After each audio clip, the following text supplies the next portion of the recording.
Bonsoir à tous, fidèles téléspectateurs. Merci d'être venus sur AUB, la toute première radio-télévision des États-Unis d'Afrique. Nous sommes à présent ce soir avec José Touré. José Touré, bonsoir. Bonsoir, cher frère. Bonsoir ses amis, bonsoir sa femme.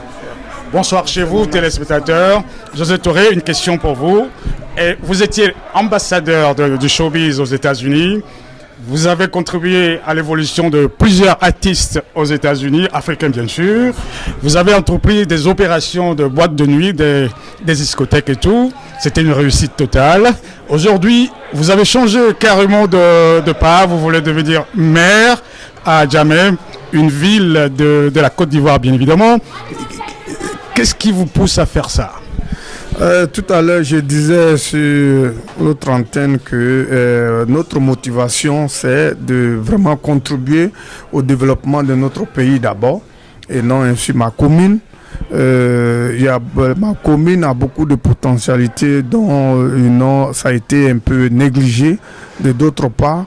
Et aujourd'hui, moi qui suis là à vivre aux États-Unis depuis plus de 30 ans, au moins si je n'arrive pas à aller partager mes idées avec ma commune, je touche du bois que je partais un jour de ce monde-là. Je pense que ça serait ingrat de ma part. Donc je souhaiterais être sur le terrain aujourd'hui, partager mes idées avec cette population, aider cette population à aller plus vite à la progression de la commune, parce que depuis des années, nous voyons qu'à Djamé s'enfonce et s'enfonce. Ce n'est pas bien pour tout le monde. Ce n'est pas bien pour le futur des enfants. Et mes amis et moi, aujourd'hui, on est en train de travailler sur ça pour pouvoir vraiment gagner ces élections à venir. Inch'Allah, je pense qu'on aura une victoire. Une deuxième question, si le temps nous le permet.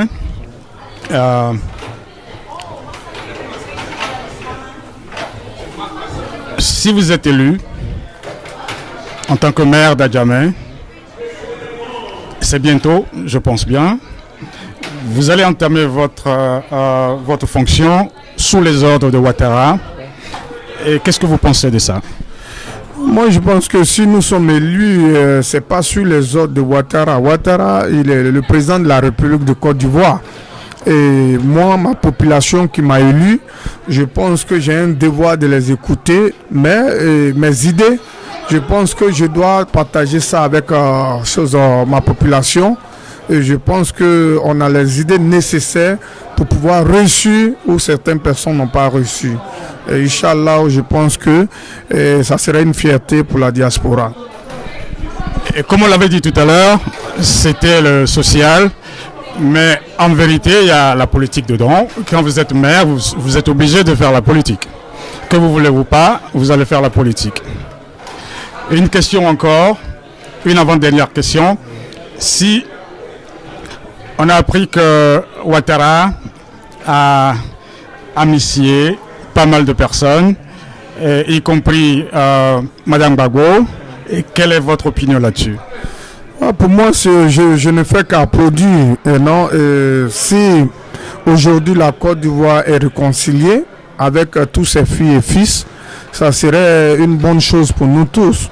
Je félicite le président de la République d'avoir la sagesse pour amnistier ceux qu'on dit des prisonniers politiques. Je pense qu'il doit continuer dans cette voie et à amnistier ceux qui ne sont pas encore graciés. Je pense que par la grâce de Dieu, ils vont retrouver leur liberté bientôt. Et je félicite le président de la République pour ça. Merci, on a l'impression que vous avez beaucoup de chance. Pas mal de personnes se sont mobilisées derrière vous. Bonne chance pour cette course et à très bientôt. Merci beaucoup, merci à AUB, merci. Je vous rappelle, téléspectateurs, que vous étiez en direct sur AUB, la toute première radio-télévision des États-Unis d'Afrique. Bonsoir chez vous.